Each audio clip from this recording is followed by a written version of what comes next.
وقت کا پہیہ تھم جانے کا کم از کم ایک فائدہ تو ضرور ہوا تھا کہ سب کو اپنے اپنے گریبانوں میں جھانکنے کا موقع مل گیا تھا۔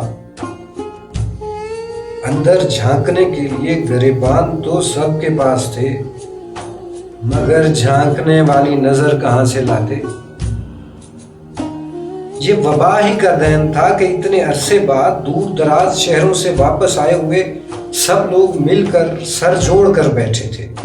سب کے چہرے پر فکر اور کھوج کے آثار تھے، سب کی نظریں زمین پر گڑی ہوئی تھیں۔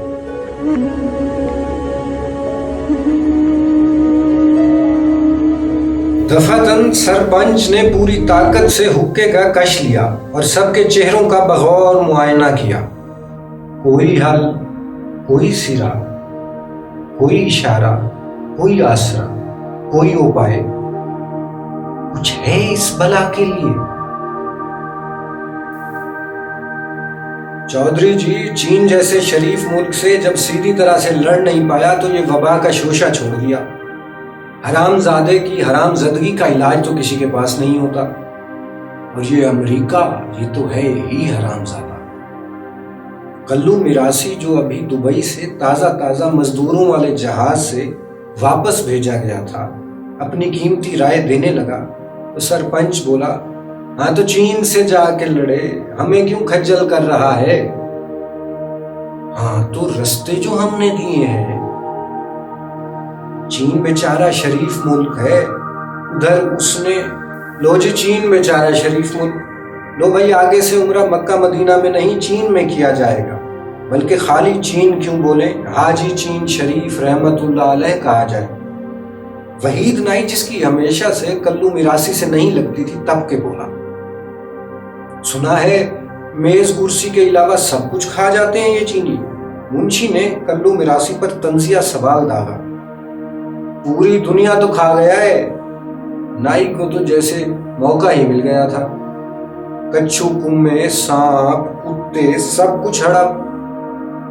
زندہ بندر کا دماغ نکال کے کھاتے ہیں سور کے بچے۔ پھر یہ وبائیں کیسے نہ آئی؟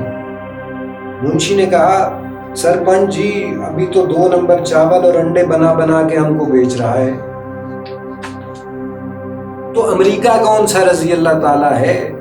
یہودیوں کے ساتھ مل کر شیطانی منصوبہ بنایا ہے اس نے۔ سب غور سے دیکھنے لگے تو کلو میراسی انتہائی رازدارانہ انداز میں کہنے لگا، پوری دنیا کی آبادی کم کر رہے ہیں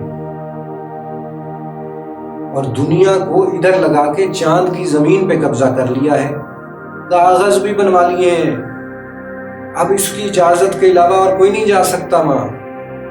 ابلیس اس کے کان میں یہ منصوبے پڑھ پڑھ کے پھونکتا ہے۔ مجنوں جو ان سب کے درمیان مہاتما بدھ کے مجسمے کی طرح درخت سے بندھا اکڑوں بیٹھا دیکھ رہا تھا، خالی نظروں سے سب کو دیکھے جا رہا تھا۔ وہ ایک زندہ لاش تھی جس کے آگے تماشا جاری تھا۔ زحل اور مریخ کا ٹاکرا ہے، 2 سال تک آسمانی کونسل پر ان کی جنگ رہے گی، ایک وبا جائے گی تو دوسری آ جائے گی، سخت کال اور قحط کا سامنا ہے۔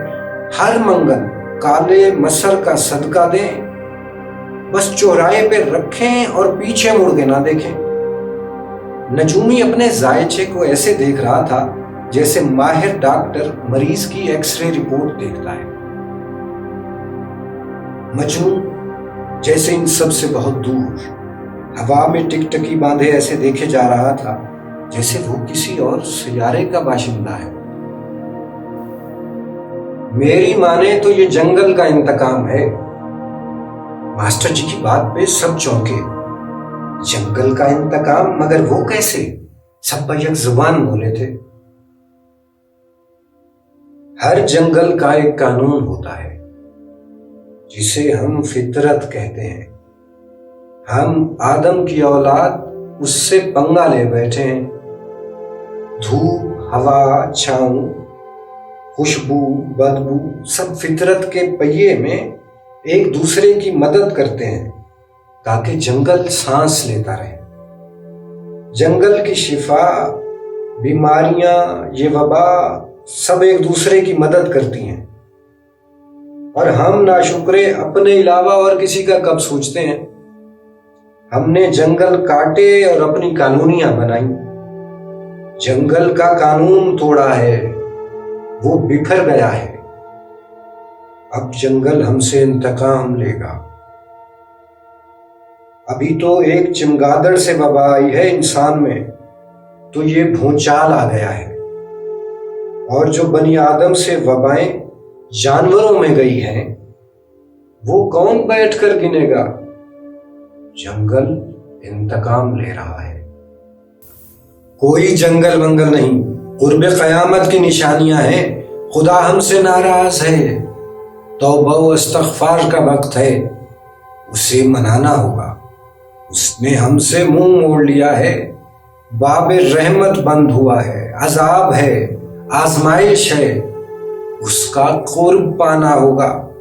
مولوی جی نے تسبیح کے دانے پھیرتے ہوئے دفعتاً زبان کو جنبش دی تو موچیوں کا لڑکا جو سائنس پڑھ رہا تھا کہنے لگا، مولوی جی تمہارا خدا اپنے گھر کو تو بچا نہیں پایا، کعبہ بند ہو گیا تھا، حرم بند ہو گیا تھا، مسجدوں کو تالے پڑ گئے تھے، کسی جوگا ہوتا تو اپنے گھر سے لوگوں کو شفا نہ دیتا، مگر وہ تو لا حول ولا قوت، اس کا گھر تو محفوظ ہے، بچا ہوا ہے ناہنجار۔ نقصان انسان کا ہو رہا ہے، خدا کا نہیں۔ تمہارا خدا جب بندوں سے ناراض ہوتا ہے تو انہیں مارنے لگ جاتا ہے۔ بندے اپنے گناہوں کی وجہ سے مار کھاتے ہیں، وہ تو خیر ہی خیر ہے، سجدہ کرنے میں ہی عافیت ہے۔ سجدہ سجدہ سجدہ۔ مولوی جی کی بات ابھی جاری تھی کہ سب کے کانوں سے ایک اجنبی آواز ٹکرائی تو سب چونکے اور بیک وقت سب نے مڑ کر دیکھا۔ سجدہ، ہاں ہاں سجدہ، مجھے سجدہ کرنا ہے، مجھے سجدہ۔ 3 برس بعد سب نے مجنوں کے ہونٹوں کو متحرک ہوتے دیکھا۔ اس بار اس نے ایک ہی رٹ لگائی ہوئی تھی۔ وہ ایسے بول رہا تھا جیسے نیند سے اچانک بیدار ہونے پر آدمی اپنا خواب دہراتا ہے۔ وہ دیوانہ وار بول رہا تھا، مجھے سجدہ کرنا ہے، مجھے سجدہ کرنا ہے، مگر کس کو؟ مجھے سجدہ کرنا ہے۔ اس کی انگشت شہادت نے کسی سفاک سپہ سالار کے تیز نیزے کی شکل اختیار کر لی تھی۔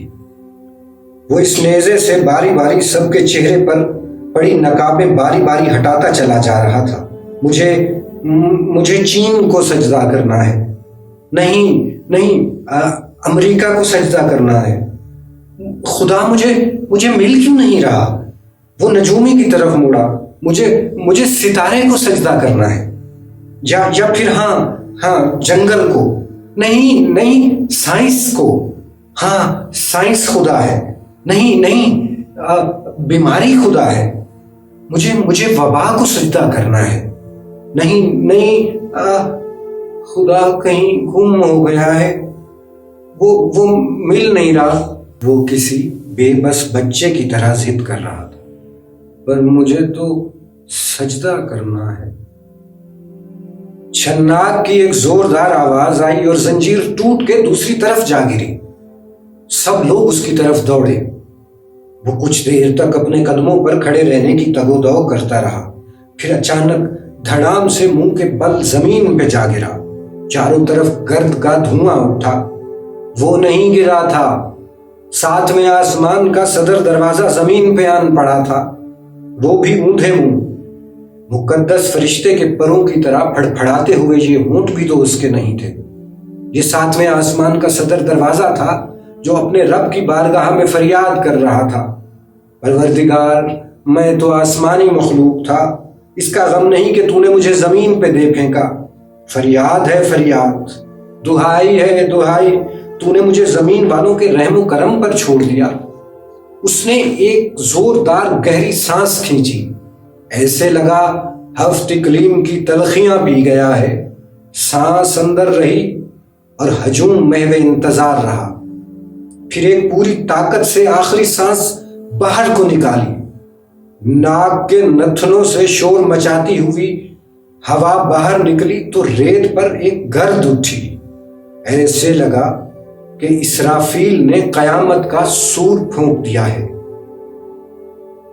اس نے اپنے وجود کو ایسے سمیٹا جیسے مقدس نمازی حالت سجدہ میں جاتا ہے.